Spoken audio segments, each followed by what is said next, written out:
Having learned about the political and religious world of Jesus in the early church, you're in a better position to understand the New Testament texts, and so hear a word from God more clearly. Knowing about the experiences and beliefs of that time will help you understand why certain controversies arose within the early church, and why the New Testament authors gave the responses that we now find in the New Testament.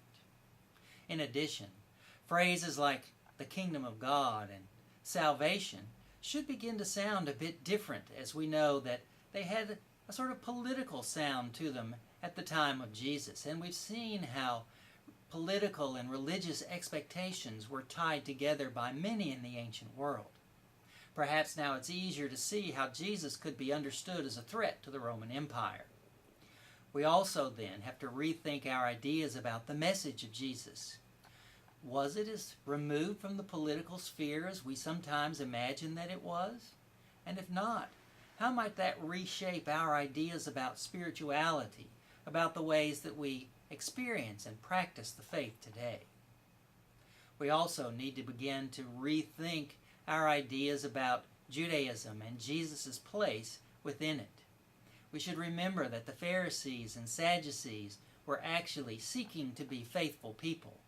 And in his disputes with them, Jesus is participating in an ongoing discussion, not rejecting Judaism.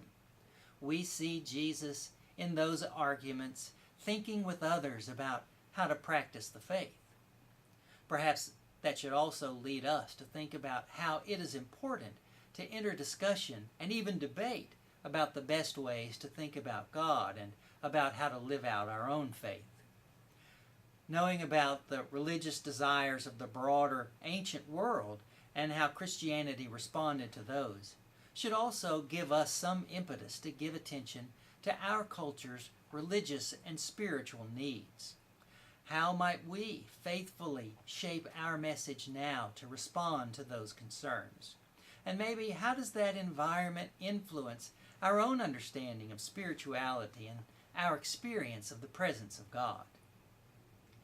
As you proceed past this course to further study of the biblical texts, you'll see in more detail how the New Testament interacts with this background.